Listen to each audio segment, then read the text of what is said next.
My dear friend, let your eyes slowly close, the lamp in the room grow softer, and your mind begin to drift away from the burdens of today. Tonight, we will travel back together to the 16th century, the Tudor era in England. You will not hear car horns or glowing screens anymore, but instead, the echo of footsteps along the cold stone corridors of St. James's Palace. There, a queen is dying, and the entire kingdom shudders at her death.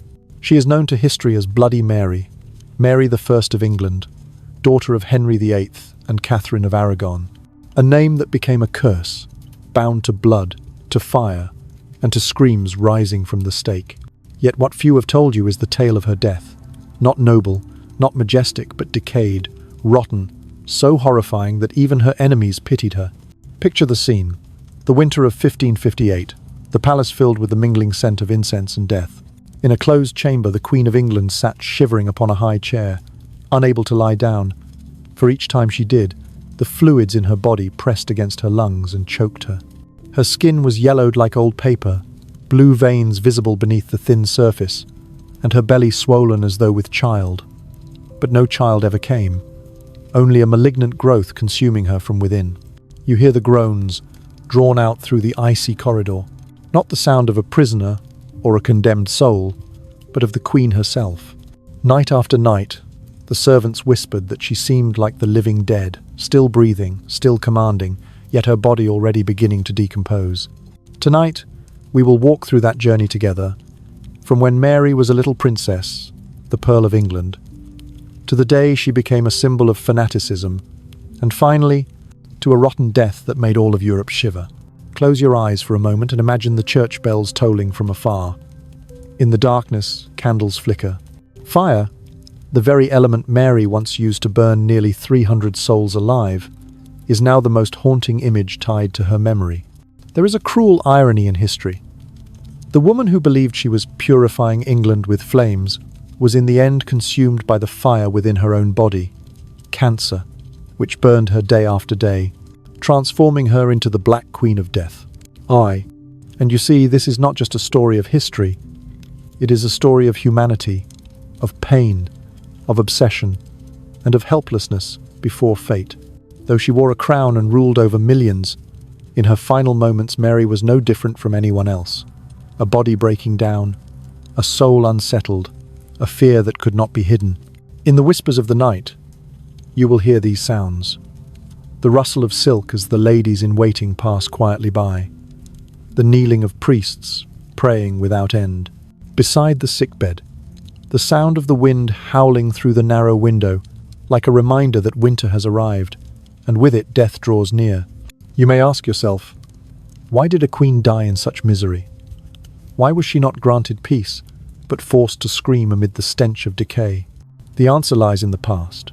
A wounded childhood, psychological scars that never healed, and a religious zeal that turned love into cruelty.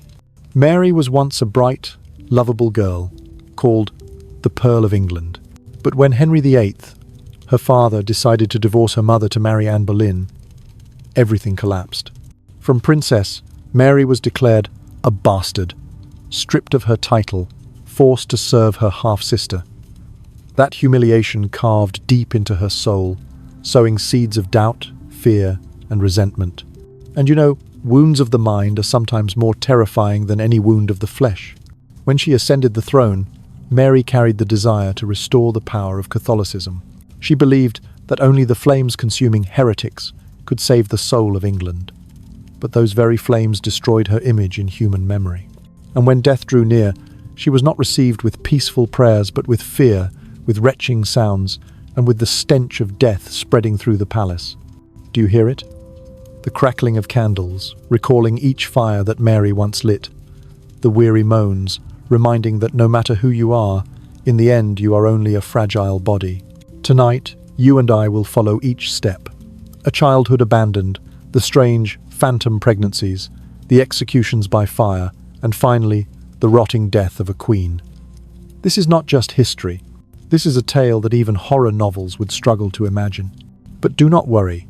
This voice will guide you slowly. There is no need to fear. Take it as a strange dream, somewhat ghastly yet steady enough to lull you to sleep. And when you wake tomorrow, You will carry the memory of a queen who burned hundreds alive, yet was in the end burned by her own body. Mary I, Bloody Mary, began life as a pearl, but ended as a blackened, rotten corpse, an eternal symbol of obsession and failure. Are you ready? Let us open the doors of the Tudor palace and step into the first chapter of this story. You hear the wind sweeping across the distant fields of England in the early 16th century, when Mary was still a child. In her earliest years, everything seemed so sweet. She was the fruit of the marriage between Henry VIII and Catherine of Aragon, a proud Spanish princess carrying a firm Catholic faith. Mary grew up in her mother's loving arms, surrounded by music, books, and the care of the finest tutors in Europe. She was called the Pearl of England, a symbol of the future, the pride of the dynasty. In the eyes of courtiers and foreign envoys, little Mary was proof of glorious continuity. But behind that peace, dark clouds quietly gathered. Henry VIII, her powerful father, was not satisfied with having only a daughter. He yearned for a son, a prince who could secure the Tudor line. His obsession with a male heir gnawed at him, making his marriage to Catherine crumble day by day. For Mary, these cracks were like the shattering of a mirror, reflecting an image of a broken family that a child could never fully comprehend. When Henry fell in love with Anne Boleyn, Mary's world was completely overturned. Her father decided to repudiate his marriage with Catherine, and with it came a chain of merciless decisions. Mary, once a legitimate princess, became a bastard in the eyes of the law. Her title was stripped, respect turned to pity, and soon enough to contempt. Imagine that feeling. Yesterday you were seated high on a throne. Today you must stand aside, serving the newborn half-sibling who replaced you. It was not only a political humiliation but also a psychological wound that would never heal. Mary was forced to live apart from her mother. Catherine of Aragon, once her only source of comfort, was exiled to remote castles, living in sickness and solitude until her death. The child who once chattered happily in her mother's arms now had to grow up in cold chambers, under the watchful eyes of strangers. Can you picture it? A little girl who used to be called the daughter of the Queen, reduced to a superfluous shadow in court, living each day in fear that her father could punish her at any moment. From then on, Mary's soul began to change. The innocent laughter disappeared. In its place came a wary gaze, a cautious voice, and the habit of kneeling in prayer for hours on end. The faith passed down from her mother became her only anchor, the sole support she clung to. But that faith, when mixed with fear and loneliness, gradually turned into obsession, into fanaticism. Mary's body was not at peace either.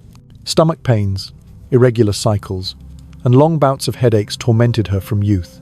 Perhaps they were the result of crushing psychological pressure, or perhaps hidden seeds of disease, heralding the terrible illness that would one day consume her. Each time the pain struck, she felt smaller, more powerless, and so she prayed more fervently, believing only absolute devotion could save her life. Meanwhile, Henry VIII continued to bend the kingdom to satisfy his desires and passions. To Mary, the father who had once seemed a mighty king became nothing more than a distant shadow, willing to sacrifice his own daughter for a fleeting joy, for a fragile hope of a male heir. Do you feel the chill? Because within the splendid palace, the place that should have been safest, Mary learned the cruelest lesson. Power mattered more than kinship, loyalty more than affection, and the life of a child meant nothing if it stood in the way of the throne. Those very years shaped the person the world would later call Bloody Mary. A child humiliated, abandoned, stripped of her birthright would grow up with a thirst for recognition, a hunger for power, so she would never again be despised. And when power finally came into her hands, Mary wielded it with all the iron resolve her childhood had taught her. Think about it. If Mary had not been cast aside, if she had not watched her mother waste away in loneliness, would she have become a different woman? History gives us no answer. But the truth is that from childhood, Mary lived inside a cold-blooded game of power. Day by day, hour by hour, she learned how to survive. Silence, prayer, and swallowing her bitterness. Perhaps that is why later, as queen, Mary never trusted in mercy, because she had never received it.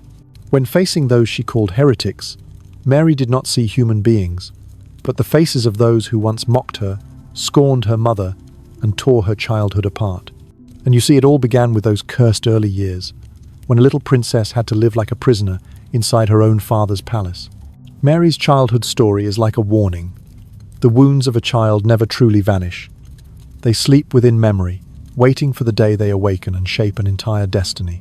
Tonight, as you listen to this story in silence, ask yourself, do we all carry within us a shard of painful memory? And if left unhealed, could it turn into a darkness that swallows our whole lives? Mary Tudor, the little girl once called the Pearl of England, soon became a shadow within her own story. And from that shadow, she stepped onto the throne with a heart full of scars, carrying the desire to restore Catholicism, but also carrying the hatred, the withdrawal, and the obsession that her childhood had planted. As we leave behind Mary's earliest years, the darkness grows heavier. For on her path to becoming queen, she was not only seeking power, but also seeking compensation for the years she had lost. Yet that compensation, sadly, turned into the flames that consumed hundreds of lives and, in the end, consumed her as well. And then, as you follow Mary's steps through her teenage years, you will realize that loneliness was not only the sorrow in her heart, but also a locked chamber. At an age when she should have been laughing with music and games, Mary lived instead among scrutinizing eyes and ceaseless whispers. Servants gossiped about her father abandoning her mother, courtiers grew cold, and foreign envoys took note of every weakness in the fallen princess. Picture it, a child branded a bastard within the very palace where she was born. Each time she walked through the corridors, Mary heard the quick silencing of giggles, the scornful glances. She had to learn to hold her back straight, her head high, though her heart trembled. Every step was a performance, an act to prove that she still had worth, that she had not yet been erased. That humiliation cut deeper when Mary was forced to serve her little half-sister, Elizabeth, the daughter of Anne Boleyn. From a princess with a throne awaiting her, Mary was turned into the attendant of the child who symbolized her mother's downfall. Do you feel the bitterness? Such a wound, repeated again and again, would turn family ties into a pit of suspicion and resentment. And in the long nights, as the palace sank into silence, Mary buried her face in a pillow soaked with tears. She prayed endlessly, sometimes as if speaking to her distant mother, sometimes as if pleading with God to return justice to her. These prayers slowly shaped an unshakable belief that her suffering was not meaningless, that one day God would choose her to restore glory and sweep away the traitors. Yet that belief, carried through the long years, became a shackle. Mary began to see the world through an absolute lens of black and white. Those who stood with Catholicism were friends. Those who opposed were enemies. In her mind, tolerance had no place, for her childhood had never taught her mercy. A father who denied her, a mother imprisoned until death, surroundings filled with ridicule. Who then was left to trust? Mary's health also mirrored this unrest. Her body was fragile, prone to illness. There were days she could not rise from bed due to violent stomach pains, or headaches so severe that even candlelight blurred her sight. These ailments convinced her all the more that she bore a divine punishment, that her physical suffering was God's way of testing her loyalty. And in silence, these pains became the undercurrent that nourished her extremism. Can you picture a young girl sitting alone in a cold stone chamber, her red hair falling down, her trembling hands moving along the beads of a rosary? Outside there is the cheerful music of banquets at court, a world that has already forgotten her. But within, Mary lulled herself with prayers, trying to forget that all of England was stepping into a new era where she was deemed unnecessary. And perhaps it was precisely in these years that Mary nurtured a silent longing, the desire to prove that she was still the chosen one, that the stain of bastard was nothing but slander, that the Tudor blood in her veins was strong enough to ignite the kingdom and reclaim the throne. When we look back at Mary's childhood, we see the irony clearly. A child born to be loved was instead forced to survive on fear. A princess destined for a crown grew up in the shadows of rejection. What she endured, humiliation, loss, isolation, all transformed into a flame smouldering within, a flame that one day would blaze fiercely, consuming not only her enemies, but also herself. Mary Tudor, from her earliest years, was no longer a shining pearl. She had become a shard of broken glass, sharp, dangerous, ready to draw blood from anyone who dared to touch her. And it is from this first chapter that we understand Mary's story is not only the tragedy of a queen, but also the tragedy of a child who never once, until the end of her life, knew the warmth of true embrace. Time passed, and when Mary reached the age of 37, an age already considered late for marriage and childbirth in the 16th century, fate suddenly opened a door she thought had closed forever. Her father was dead. The short reigns that followed had ended. And finally, in the year 1553, Mary was proclaimed Queen of England. From a princess scorned as a bastard, she now ascended the throne on her own feet, with crowds of people shouting her name. But close your eyes and imagine that moment. The cheering crowd, the fluttering banners, the church bells ringing joyously, and yet on Mary's face was an unshakable tension. This throne was not a place to sit in relief. It was a battlefield, where she had to prove to the nation that the years of rejection were behind her, that Catholicism would be restored, that she was not some unrecognized ghost but the true queen. And so the throne, which should have been her reward, became instead a burden, a testament she had to defend at all costs. To strengthen her power, Mary chose to marry Philip II of Spain, son of King Charles V, one of the most powerful men in Europe. On paper, it was the perfect alliance. England and Spain united, Catholicism reinforced, and Mary given the chance to bear a legitimate heir carrying the blood of two great dynasties. But reality was different. The wedding was cold, like a funeral. Philip was 11 years younger than Mary, and when he stood beside her, his eyes showed no affection. It was said that even during the ceremony, Philip looked like a man reluctantly fulfilling a duty, while Mary gazed at him with the burning eyes of a woman placing all her faith in love and the destiny of motherhood. From here, Mary's obsession began. In her mind, bearing a child was not merely a personal desire but a sacred mission. A son would be the proof that God was on her side, that every humiliation of childhood, every curse, would all be erased by the first cry of a prince. She prayed day and night, laid her hand upon her belly, waiting for a miracle. And then the signs appeared. Mary's belly swelled. Waves of nausea came. She felt as though a tiny life was moving inside her. The entire court rejoiced. The royal cradle was prepared, the midwives arranged, and congratulations arrived from across Europe. But month after month, the day of birth never came. The crowd that once waited outside the palace slowly melted away. The whispers returned. Was she truly pregnant? Or was it just deception? Self-delusion? Mary believed absolutely. She sat for hours in the chapel, praying until her knees bled. When her belly cramped, she was certain it was the pain of labor. But all turned to nothing. No child was born. Only a body swollen with tumors, and a soul shattered once more. Do you feel the cruelty of fate? The woman once rejected by her father was now betrayed by her own body. To Mary, it was not illness. She saw it as God's trial, or worse, as proof that God was punishing England for its sins. And in that fanatical mind, only one path remained: to burn away the heresy, to force the nation back into the light of Catholic Mass. As Philip drifted further, spending more time in Spain than with his wife, Mary withdrew deeper into obsession. The love she gave wholly was not returned.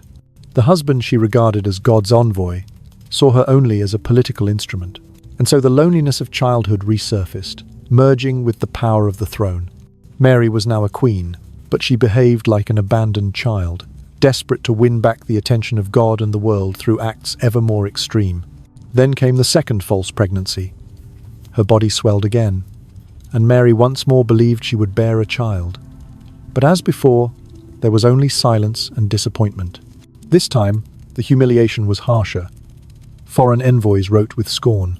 Philip was cold and distant. Courtiers at home began to whisper that the Queen had lost her mind. Mary knew all of this, yet she would not stop. In her mind, anyone who doubted her was a heretic, an enemy of God. And so, from the hallucination of a child in her womb, Mary stepped into a greater hallucination, that by burning those who opposed her, she would gain God's mercy, she would be granted a child, she would be proven not abandoned. In the flames that roared in England's squares, it was not only the flesh of the condemned that burned, but also Mary's wounded childhood and her desperate longing to be loved. This story slipped beyond what any ordinary reign could endure. For Mary no longer ruled with reason. She ruled with a wound in her heart that never healed. And as you see, from a rejected child, she became a queen consumed by obsession. Obsessed with having a child. Obsessed with reclaiming recognition. Obsessed with proving she was right. But tragically, these obsessions brought no salvation. They only opened the path toward the sea of fire, where the name Bloody Mary would be carved deep into history, and where her very body would begin to betray her, rotting away day by day. But the throne was not only a gilded chair and splendid ceremony. It was a giant mirror reflecting every insecurity in the soul of the one who sat upon it. And for Mary, that mirror never ceased to remind her of old wounds. From the very moment she ascended the throne, the people of England were divided. The Catholics rejoiced, seeing Mary as the hand of God, the Saviour who would bring the nation back into Rome's embrace. But on the other side, the Protestants held their breath. They had once been free to read the Bible in English, once lived under the more tolerant rule of Edward VI. Now before them stood a queen of iron, a Catholic devotee bearing resentment and a desperate drive for restoration.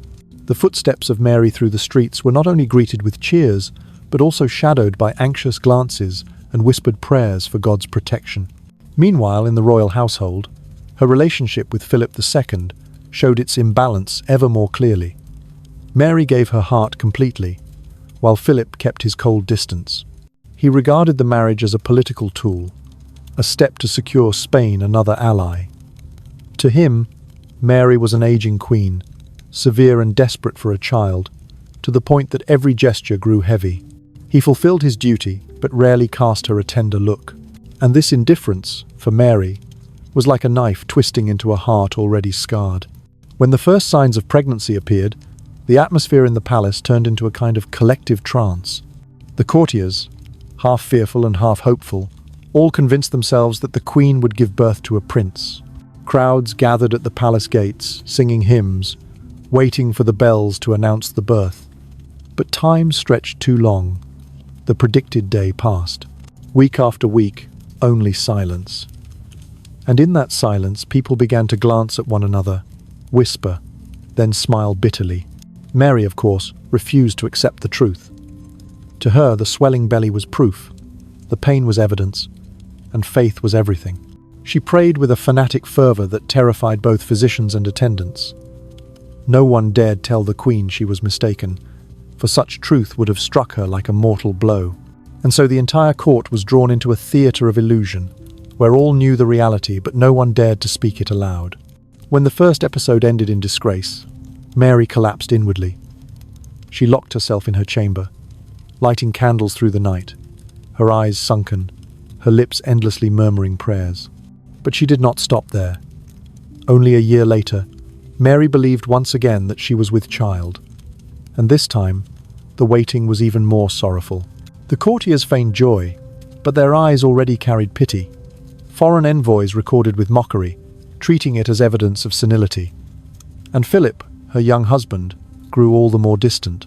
He spent most of his time in Spain, leaving Mary alone to face the torment of her obsession in solitude. Try to imagine that scene. In the great chamber of the palace, Mary sat by the window, her hands resting on her belly, her eyes fixed on the misty void. Outside, the people whispered that the queen was living in delusion. Inside, her heart was weighed down with absolute faith that the child would come, that God would not abandon her. But when the truth was laid bare, there was no cry of new life, only the sound of the wind howling through the cold corridors. After the second time, Mary was no longer the same. Humiliations piled upon one another turned her longing for motherhood into an abyss of despair. She believed there was only one cause: the sins of England, the existence of heretics. And from that belief, an order of burning was signed. Flames began to rise across the land, not only to destroy, but to stand in place of the children she never had. The throne, the marriage, the faith, all had betrayed Mary. Yet instead of letting go, she clung even tighter to the illusion, like a drowning soul grasping at a stone only to sink deeper. From this point, England entered the chapter that posterity would call the Sea of Fire of Bloody Mary. And you, sitting now in this quiet room, will begin to feel that heat as the flames from the past illuminate the dreadful secrets that history once tried to bury. Take a slow breath and picture it. A winter morning in London, thick fog, cold winds sweeping through the alleys. But it was not the chill that made the gathered crowd shiver. Before them, in an open square, wooden stakes were raised, piled with dry straw. Officials read the sentences aloud, church bells tolled, and then the flames were lit.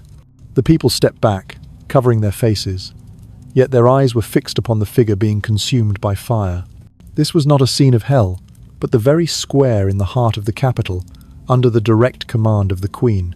Mary believed she was carrying out God's will. She believed that by burning the dissenters, their souls would be saved, and England would be cleansed of the plague of heresy. But to the people, what they saw were calm faces, fervent prayers from those condemned. Ministers, craftsmen, even women and children, all stood firm in the flames, sometimes singing hymns until the very last moment. Picture the power of that image. The crown hoped that fire would sow fear, but instead it planted seeds of defiance. With every charred body, dozens more standing below felt their faith grow stronger, more unshakable. Mary thought she was strengthening Catholicism. In truth, she was creating martyrs, immortalized in the memory of the nation. In the earliest burnings, Mary often demanded detailed reports. She wanted to know whether the condemned begged for mercy, whether they confessed. She wanted them to tremble before the flames. But often the script did not unfold that way. The condemned raised their heads high, recited prayers in the English tongue Mary forbade. They lifted their hands to the heavens, calling out their petitions. Some, like Thomas Cranmer, former Archbishop of Canterbury, even thrust into the fire the very hand that had signed against her mother, to atone before God. These images spread swiftly, becoming stories told across all of England. Mary heard the news, and instead of wavering, she grew more convinced that she had to be even harsher. In her mind, if those people dared to die for a false faith, then she had to double, even triple the flames to prove her own truth. And so the list of executions grew longer. In less than 3 years, more than 280 people were burned alive.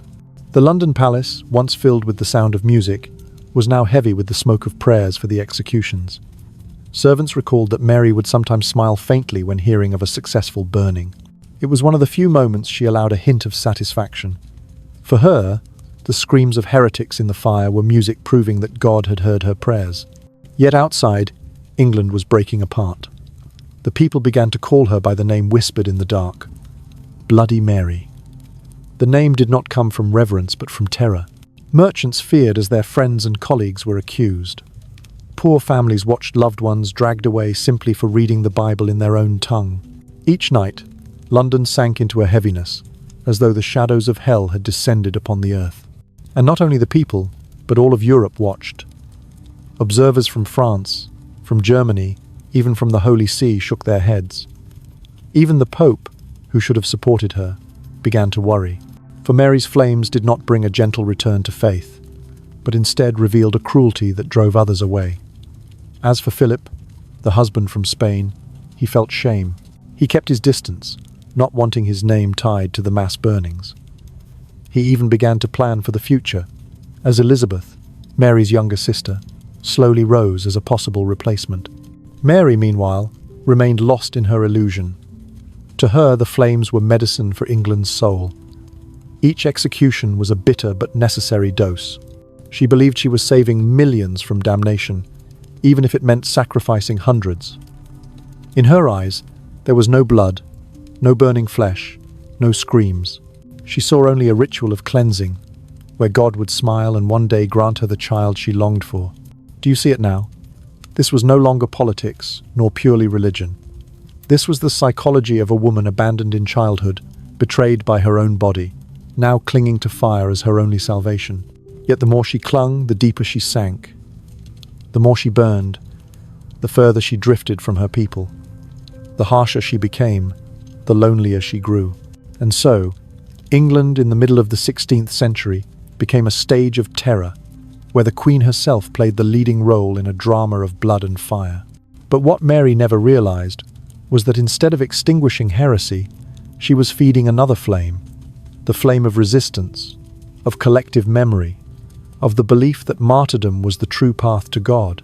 In those brief years, History etched deeply the image of a queen with iron eyes and tightened lips, watching flames rise as if she were witnessing a mass baptism by fire. And the name, Bloody Mary, once spoken, would never vanish again. The flames still roared in the squares, but listen closely to the sounds beneath. Not only the crackling wood, but also the sighs, the groans of the people. They began to avoid the executions, not because they did not care, but because they were too afraid. For many, to watch a burning was no longer a warning, but a burden upon the soul. Children clutched their mothers' hands, weeping as bodies turned to blackened ash. Craftsmen returned home, vowing never to let their children read the Bible aloud. Fear seeped into every home, every market, every street corner. But fear did not mean submission. On the contrary, in silence, another strength began to grow. Survivors whispered the courage of those burned, like the tale of Thomas Cranmer thrusting his hand into the fire first. These stories spread from mouth to mouth, from taverns to hidden churches, turning brutal deaths into banners of defiance. Mary thought she had sown terror. In truth, she was nurturing a collective memory that would one day become a powerful weapon against Catholicism. Meanwhile, the economy was crumbling. The Protestant merchants, once the most dynamic class of trade, were condemned, exiled, or forced to flee to Holland, Switzerland, and Germany. They carried away their wealth and their skills, leaving a void in the city of London. The weaving workshops grew dim, the markets thinned of goods. Ordinary people did not grasp the political reasons, but they felt it clearly. Money was harder to earn, the hearth colder, and voices of complaint grew louder each day. Diplomacy was no smoother. Mary had hoped her marriage to Philip would secure England under the protection of the Habsburg Empire. But Philip did not love her, nor was he eager for the English crown. He left frequently, abandoning Mary in a hollow palace where only prayers and muffled sobs remained. To other courts of Europe, Mary became a strange shadow. Catholic monarchs dared not openly criticize her, yet behind her back, they saw her as a fanatic embarrassment. And to the Protestant world, Mary was the embodiment of the devil, a reminder of flames that would never be forgotten. This isolation made Mary retreat further. She appeared less often before her people. The bright ceremonies of old coronations were replaced by heavy vigils, where she knelt for hours in chapels, her face gaunt, her eyes sunken yet still burning with fanatical faith. Those who saw her in those days said the Queen resembled a living ghost more than a ruler. Think of it. In a land where the people whispered the name Bloody Mary, in a court where even allies kept their distance, and in a heart rotting away with obsession, what remained but absolute loneliness? And in that loneliness, Mary clung to the burnings as the only way left to prove her power. Toward the end of her reign, Mary's image was like a candle burning low. The light faint, the smoke heavier than the flame. Those who once shouted her name now whispered prayers for this era to end quickly.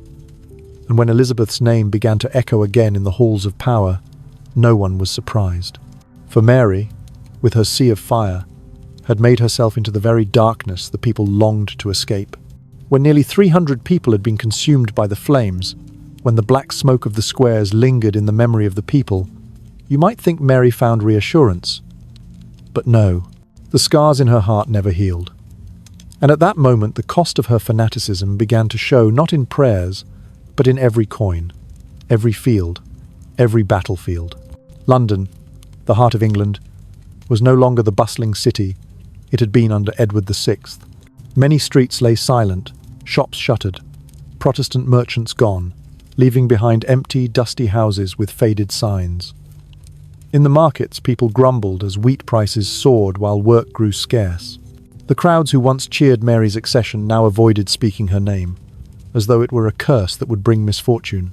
As the economy decayed, complaints spread. Why burn all the skilled ones? Many whispered. For those condemned were not only clergymen but also craftsmen, merchants, the very people who had brought prosperity to the land. They left, taking with them skill and wealth, leaving a gap nothing could replace. And across the sea, Calais, the last jewel of England's empire in France, fell into enemy hands. When the news reached Mary, it was said she sighed and declared, "When I die, the word Calais will be found engraved in my heart." It was not only the loss of territory, but a mortal wound to the pride of the nation. Calais had been the gateway linking England to the continent, a symbol of the days when England dreamed of hegemony. Now, under Mary's reign, it slipped away in helplessness, proof that the kingdom was sinking. On the throne, Mary still prayed, still gave commands, but in truth her power was eroding day by day. Philip II, her husband, and her only hope for a strong Catholic alliance, faded from the story. He was consumed with wars and ambitions in Spain. The letters he sent to Mary were short, cold, filled only with polite wishes for her health. To a woman who had given her whole heart to this marriage, that coldness was nothing less than a death sentence. Mary yearned for closeness, but Philip saw only a burden. Inside the palace, the atmosphere grew heavier than ever. The Catholic courtiers still pretended loyalty, but in their hearts, the flame of excitement from Mary's first days on the throne was long extinguished. They saw the nation drained, the court isolated, and more than anything, they saw their queen wasting away, her body racked by violent stomach pains, her skin jaundiced, her limbs swollen. Nothing could hide it anymore. Whispers spread that God was not on Mary's side, that her illness was punishment for plunging the kingdom into a sea of fire. Do you feel the irony? The woman who once believed she was chosen to save England was now seen as a curse upon it. Each prayer service she ordered no longer inspired reverence, only weariness. Each death sentence she signed no longer planted fear, only secret hatred. Beyond the palace walls, Elizabeth, her half-sister, daughter of Anne Boleyn, was becoming the center of attention. The people began to pin their hopes on Elizabeth, a young, intelligent princess, untainted by Mary's failures. In whispered conversations, many nobles murmured that the future belonged to Elizabeth. And Mary, though she knew it, could do nothing. She had imprisoned Elizabeth, had tried to eliminate her, but in the end the truth was undeniable. Elizabeth was the new candle, while Mary was only the flame about to die. From the loss of Calais to the isolation within her own court, everything revealed the terrible cost of fanaticism. Mary wished to save the soul of England with fire, but what she brought instead was smoke, ashes, and hunger. The throne she clung to was no longer a symbol of majesty, but a cold stone chair, where she sat trembling, praying, and listening to the groans of her decaying body. Imagine it. On a winter night, St. James's Palace cloaked in darkness, lit only by a few weak candles. Mary sat alone, wrapped in thick blankets, gasping from pain, while outside the people whispered prayers for a new era. No one awaited her miracle anymore. And in that moment, you can see that the true cost of fanaticism was not only lost land, not only empty coffers, but the collapse of trust, the one thing a queen must possess to rule. Mary had burned that trust away with her own hands. And when that flame was gone, what remained was only darkness, leading straight into the final chapter of her life. A rotting death and a silence without mourning. After the fall of Calais, shockwaves rippled not only through the palace, but across the entire land. For the people, losing Calais was like losing a piece of England's heart. For generations it had been the gateway to the continent, a symbol of pride after centuries of struggle with France. Yet now, under Mary's reign, it was swept away into enemy hands without even a single glorious battle to remember. That defeat produced no heroes, only shame. In the taverns of London, people began to whisper, "What has our queen brought us but blood and tears?" Those whispers spread like wind, slipping into noble houses as well. Though no one dared to speak against her openly, each nod, each exchanged glance carried the same meaning. Faith in Mary had broken. For the courtiers, doubt only deepened. They had once hoped that the alliance with Spain would shield England, but Philip II never considered it his home. He came and went like a stranger, leaving behind emptiness in the heart of the palace. In council meetings, whenever Philip's name was spoken, what people felt most was confusion. Was he the Queen's husband, or merely a shadow using England as a chessboard for his continental ambitions? Mary, meanwhile, held firm to her belief that she acted according to God's will. To her, the loss of Calais was not a political failure, but divine punishment because England was not pure enough. And to atone, she prayed harder, and longed to strike even harsher blows. But this obstinacy only widened the gulf between her and her people. Within court, more and more eyes turned toward Elizabeth. Compared with Mary, Elizabeth was youthful, quick-witted, intelligent, and skilled in diplomacy. At banquets, when Mary was absent, Elizabeth became the center of attention, as if she embodied a new dawn. But Mary, whenever she appeared, carried only the image of exhaustion, yellowed skin, cracked lips, a weary frame. Her presence no longer inspired respect, but pity. Imagine a banquet in the palace, candles burning bright, music playing, but when Mary entered, the atmosphere sank. Awkward smiles, half-hearted toasts. Then Elizabeth arrived, and the whole room seemed to quicken with life. In that contrast, Mary felt the distance acutely, and her suspicion grew, convinced more and more that betrayal surrounded her. Diplomacy grew worse still. Protestant nations turned their backs on England, seeing Mary as the emblem of cruelty. Catholic allies distanced themselves too, fearful that her extremism would entangle them in disgrace. A kingdom that had once balanced between European powers was now isolated, like a lonely island drifting apart. In that setting, Mary seemed like a bird trapped in a cage. She longed to spread her wings to prove her strength, but the cage of power only shrank tighter around her. Each death sentence she signed, rather than reinforcing authority, only widened the cracks in her throne. Each sermon on Catholic loyalty, rather than reviving faith, only fed more whispered mockery among her people. And so, the true cost of fanaticism was not only lost territory, a ruined economy, or a cold marriage. The true cost was the collapse of trust, the people's trust in their queen, the courtiers' trust in the throne, Europe's trust that England still had a place on the political stage. Mary Tudor, who once believed she was God's chosen child, was now left with doubtful glances, whispers of dissent, and bows that no longer sprang from loyalty but from fear. And do you see, a queen who loses the faith of her subjects is like a candle burning low in the wind, waiting only for the faintest breath to be extinguished. Picture a Tudor palace.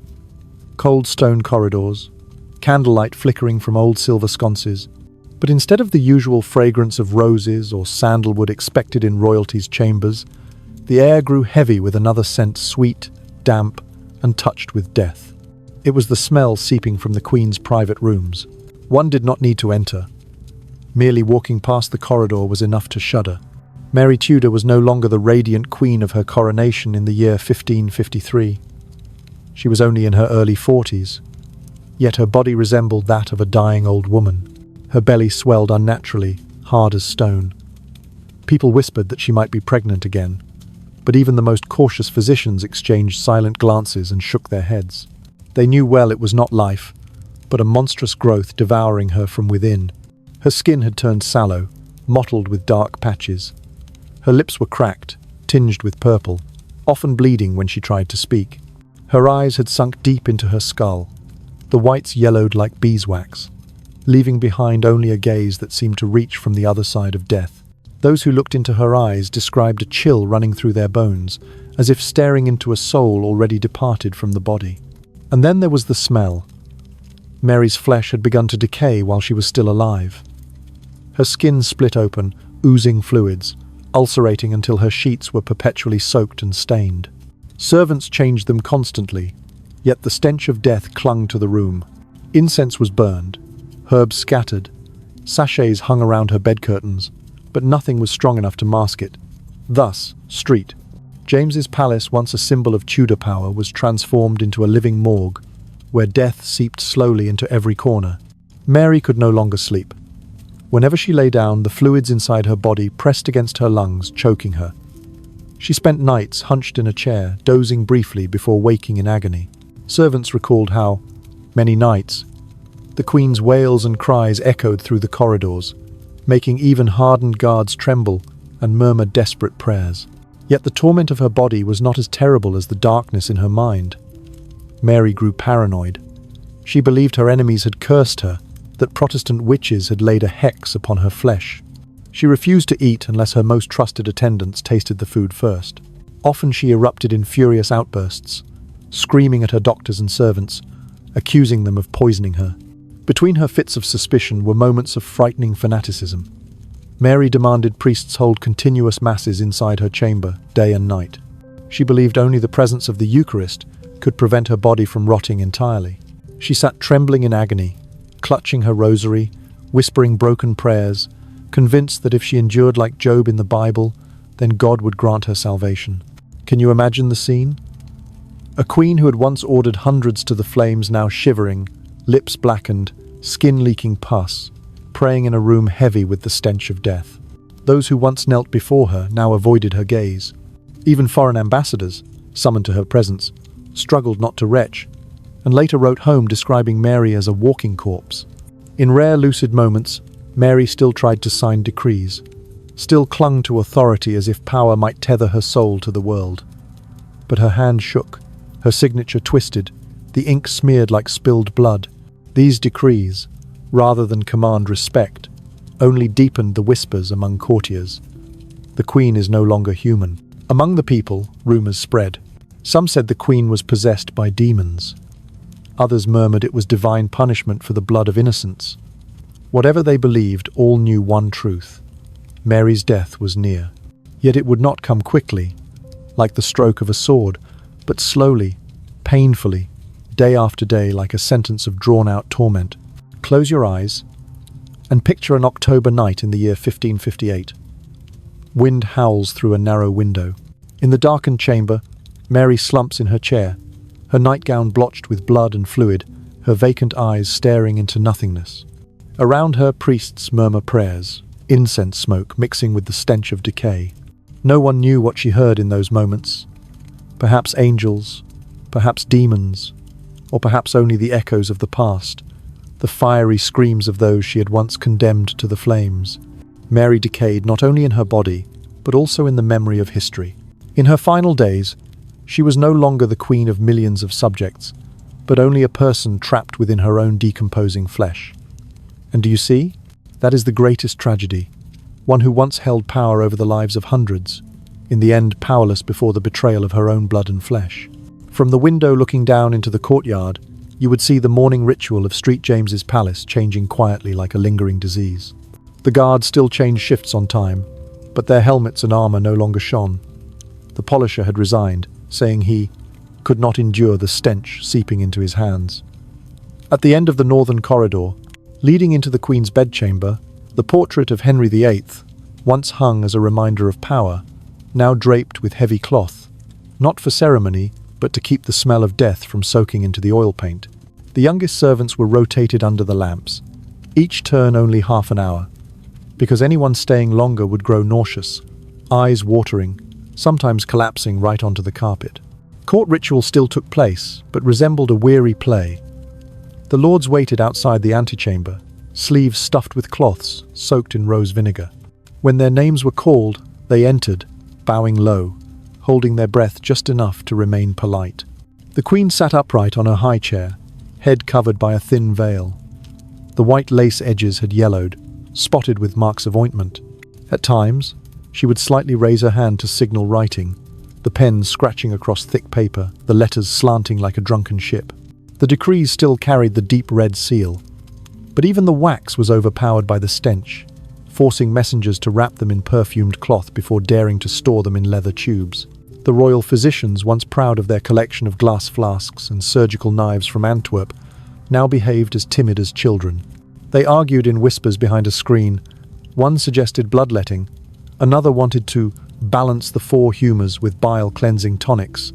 An elder recommended poultices of goose fat and pine resin. Everything was tried, nothing saved her.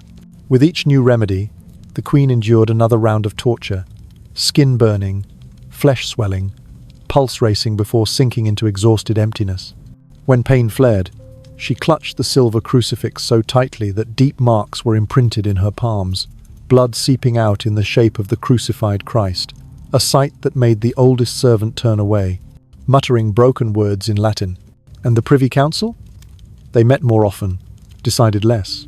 Maps piled on the dark wooden table, red pins marking the coastline, reports from Calais haunting the back of every mind. Amid the futile discussions, the name Elizabeth rose like a lifeline no one dared to grasp. They learned to speak in circles. Later, when the situation brightens, there must be continuity in government.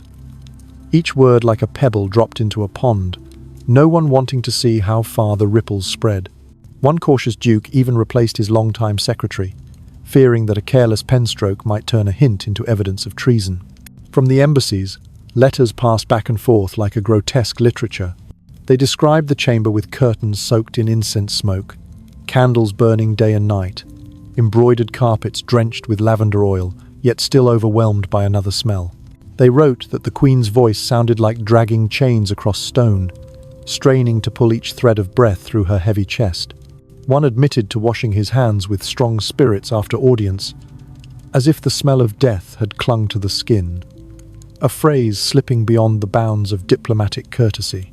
In the silence between two waves of pain, Mary sometimes ordered the window opened a crack. The cold autumn wind rushed in, tossing the ivory ribbons.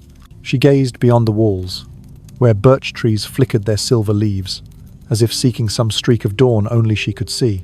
On certain nights, she requested scripture in Latin instead of English, whispering to hear the language of childhood, the tongue Catherine of Aragon once used to bless her child. The young priest read slowly, each syllable like a pebble rolling through the throat. She closed her eyes, nodding faintly to the rhythm of prayer, then suddenly opened them wide, asking no one in particular, "Have I had enough faith?" No one could answer. The words drifted away like fragments of breath. Rumours, of course, did not stand still. The city of London, once kept awake by forges and taverns, now stirred late into the night with chilling tales. Someone swore they had seen a black streak slide under the royal door like a serpent. The illness made flesh. An old herb. Sella claimed she heard church bells ring by themselves at the third watch, a sign that the soul is still indebted. The more sober only murmured, "This rain is like a candle flickering in the wind." Yet even that calm comparison carried the scent of ash. Within the court, a new ritual was born, the art of retreat. Skilled flatterers suddenly found themselves busy on country estates. Certain noble ladies excused themselves to take the waters at Bath. Those who remained learned to walk across wooden floors without sound, learned to bow low enough to avoid the Queen's eyes. A few long-serving attendants, figures once familiar with every fold of her robes, asked to retire to the countryside, saying they were too old. In truth, they feared carrying that smell into their beds, letting it cling to their children's dreams. And the final season's visions? They returned again and again like small waves. She saw her mother beside her, a warm hand pressed to her brow. She saw flames that gave no heat, glowing dim green, drifting in the corners of the chamber like ghostly fireflies. Once, at midday, she suddenly lurched from her chair, whispering "don't" to some unseen figure, her arm reaching out, then freezing in pain. Right after, she was strangely calm, asking for a small leather-bound book in its blank pages. She wrote a few short lines, letters stiff as nails. An order to distribute bread to a poor parish whose market had burned. In that moment, power flickered briefly like a spark of kindness, then died again into the mingled smells of ointment and incense. The Privy Council grew accustomed to empty afternoons. Sessions scheduled, then cancelled. Decisions hanging unfinished. Sealed letters waiting for a signature that never came. All knew a reign could not survive on silence. Silence devoured the treasury, devoured resolve. And in that very void, a soundless arrangement began. Passports written in advance, scouts sent on the roads, messages to Hatfield phrased with words soft as silk yet sharp as a sickle. No one spoke of tomorrow, yet the whole court breathed in rhythm with a name already bound to destiny. One night, a fine rain fell like thread. Water seeped through the leaded frames, dripping in beads upon the stone sill. The Queen asked for curtains drawn, more candles brought, then for some to be snuffed out because the light is too heavy. She gave the priest a strange request, read the passage about Lazarus, the man dead 4 days, who was called forth again. When the words came, "Lazarus, come forth," she smiled faintly, a smile thin as a cut. It was not hope of rising again, but a kind of black humour offered to her own decaying flesh. From outside the city walls, the wheels of carriages cut deep tracks in the mud. Then the rain filled them in. Inside the chamber, a servant scrubbed at a fresh stain on the armrest of the chair, uncertain whether it was medicine, pus, or blood. They replaced the back cushion for the 3rd time that day, set a small brazier at the Queen's feet so the damp wind would not strike her bones. A young maid with her blonde hair tied back, on her first night watch, struggled to mutter the Lord's Prayer in clumsy Latin half learned at church. At the final line, she broke into tears. Unable to remember, her sobs mingling with the bitter smell of ointment, Mary's dry hand reached out to touch her shoulder, whispering, "Amen is enough." None expected that voice of comfort to be so gentle, as if within the rotting shell there still lingered a fragment of humanity, capable of pitying a child's awkwardness. The next morning, the ambassadors received notice of a postponed audience. No reason given, only a feeble, wavering line. For another day. Another day became the polite phrase for what would never come. And among the common folk, a new saying spread with the seasons. Wait until the smell is gone. Everyone knew what smell. No one dared name it. Do you see? The palace did not collapse from cannon fire or treachery. It sank beneath a stench. The stench of holy ointments and folk poultices, of pine resin and candle wax, of anxious sweat and faltering hearts, and above all, the persistent reek of decay, clinging like a ghostly nursery rhyme. The smell slipped through wooden seams, into hymns, onto wax seals and folded letters, even into triumphal songs long silenced. When a reign is remembered by a smell, that reign is reaching its end. And as everything tilted toward the abyss, London moved to a different rhythm. The steps of messengers, the practice tolls of church bells rehearsing for a rite not yet dated, the scratching pens of scribes preparing for a dawn that could arrive at any moment. People learned to speak very softly, as if afraid to hurt the walls. They opened doors slowly, as if afraid to tear the air. The whole kingdom stood between two breaths, one already gone, one not yet drawn, and she at the center of the spiral of silence sat back against the chair, eyes glistening with tears, unclear if from candle smoke or memory. She asked for a cup of watered wine, wetted her lips, then shook her head. She gazed up at the ceiling, where the oak leaf patterns had dulled, and whispered a name no one caught. Perhaps Mother, perhaps God, perhaps Calais. And when the whisper dissolved into the stone walls, the courtiers outside lifted their heads in unison, as if the whole palace had just shifted where its heart lay. That was a moment stretched across a whole season, a reign suspended between earth and an unspoken shadow. From here, the story would turn another step where the last candles burned down to their wicks, and history, with its familiar coldness, reached out to fold shut a page heavy with stench. Picture it. The final days of autumn in the year 1558, the sky over London draped in heavy grey fog. The wind swept along the Thames with damp chill, curling around the old stone walls of St. James's. Inside that palace, the Queen of England no longer ruled, she only gasped within the body that had betrayed her. Her attendants later told how, in those days, Mary's chamber resembled nothing but an open tomb, the air thick with the odour of medicine, pine resin, and death. Candles burned endlessly, yet could not banish the pressing dark. Those forced to enter walked slowly, stifled their breath, and avoided the Queen's empty gaze. Some said that looking at her felt no different than facing a corpse risen to speak. Mary, though her body was rotting, still tried to appear as a queen. She demanded decrees be brought to her, though her trembling hand no longer had the strength to hold a pen. She sat listening to priests, reading prayers, mumbling along like a delirious shadow, and at times she whispered orders to burn a few more heretics, as if such violence could stretch her breath a little longer. But the courtiers understood that those commands were now only fragments of echoes, carrying no true power. In her death throes, Mary began to see visions. At moments, she called out for her mother, Catherine of Aragon, as if the gentle figure of her youth had come to take her home. At moments, she screamed, saying she saw demons waiting at the door, ready to drag her into hell. The priests hurried to offer the Eucharist, to chant prayers for the soul, but nothing could drive the terror from her eyes.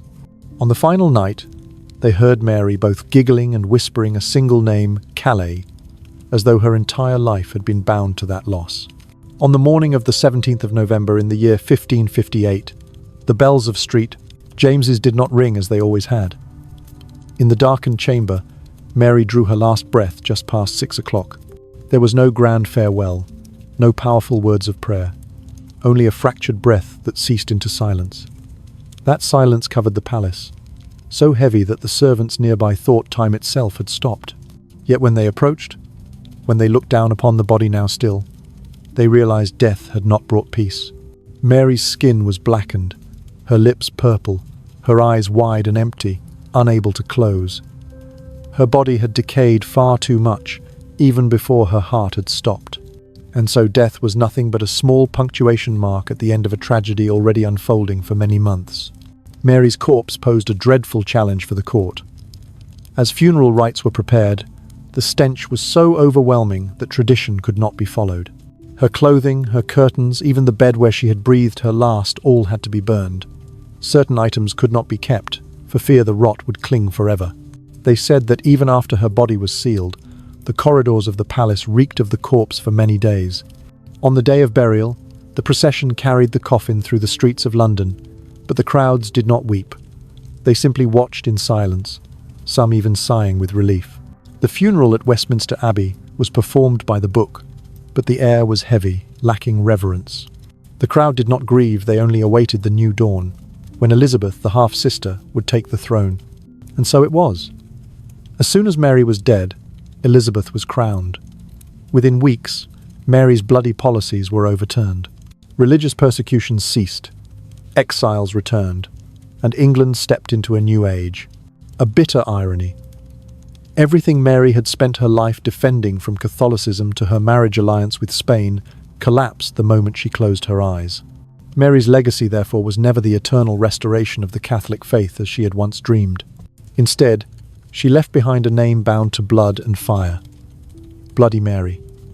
That name was not spoken to honor, but to curse. She wished to be remembered as a guardian of belief, but history remembers her as a bringer of terror, and perhaps the bitterest truth is her final image. No one recalls the smile of her youth.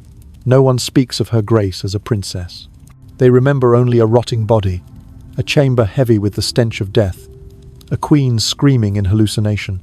That image, like a warning, transcends Mary's own age to become a symbol of an unyielding truth. Power cannot shield a person from decay, and fanaticism leaves nothing but ashes. You see, history often does not carve the things we wish, but the things we fear. Mary wanted to save the soul of England, but what remains is only memory of blood, of fire, and of a death blackened and putrid. And tonight, as the story closes, let the candle in your mind grow dim. The flame has long been extinguished, but the ashes remain, like a whisper in the dark. Do not let fanaticism turn us into monsters. My dear friend, we have walked a long journey together. From the cursed childhood of Mary Tudor, the daughter once called the Pearl of England, to the years upon the throne filled with zealotry, ending in the decaying chamber of Street James, where death came not as gentle release, but as a blade drawn long, a torment until the final breath. But let us set aside the images of rotting flesh, of burning pyres, of the stench lingering in palace halls. Let us see Mary as a human being, a child born in the loving arms of her mother, only to be made a bastard by her powerful father. A woman longing for love in marriage, yet met only with coldness from a distant husband. A woman yearning for a child to secure her place, but carrying only phantoms and tumors. A woman who sought to save the soul of her people, but in the end cast them into fire. Perhaps behind the name Bloody Mary, there lingers the shadow of a child who never healed. A child raised in fear, in humiliation, in the obsession that she must prove her worth at any cost. If we see Mary this way, we find she was not only the fanatical murderer of history books, but also a lost soul, a victim of her age, her family, and even her own body. But history is cold. It does not record Mary's choking sobs in the night, but the list of nearly 300 souls burned at the stake. It does not tell of trembling hands reaching for warmth, but of death warrants signed in red ink. And so, her name is forever bound to blood and fire. Do you see the irony? Her father, Henry VIII, the man who beheaded 2 wives and shattered the church, remains remembered as a strong king. Her half-sister, Elizabeth I, is remembered as the Golden Queen, the age of Shakespeare, and the victory over the Armada. And Mary, caught between those 2 towering shadows, is remembered by one name only, simple yet haunting: Bloody Mary. Yet in that haunting lies a lesson. That power cannot erase the wounds of the soul, that a throne cannot heal a child once abandoned, That fanaticism, when fused with fear, produces only violence and ashes. And most of all, that history does not forgive those who use fire to impose faith. Close your eyes for a moment and listen to the wind outside your window.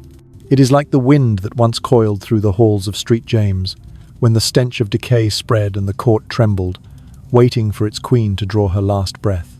But now, the wind is only the breath of the night, lulling you to sleep. The past is gone. Only the story remains, as a lesson. Mary Tudor is dead, but her legacy is more than an infamous epithet. It is a reminder for every generation that no one, not even crowned, escapes the truth that we are only human. Human with wounds, with fears, with longings. And if we do not heal, those wounds can turn us into monsters. Perhaps what makes us shudder at this story is not only the image of a queen rotting alive, but the recognition that within each of us there may also live a fragment of Mary Tudor, the hurt part, the frightened part, the part that longs to be seen. The question is, will we choose to heal it or let it burn into an inferno? And tonight, before we close this tale, I want to leave you with a thought. If one day you were given unlimited power, would you use it to soothe wounds or to avenge the past? Mary chose the second path, and she paid with both her honor and her soul. You perhaps would choose differently. Now, let the story sink. The candlelight in your mind burns low, the smoke thins and drifts away, and you lie down, breathing slowly, letting your eyes fall shut. Let the shadows of the past sleep, and let yourself step into a gentler dream. May you have a peaceful night.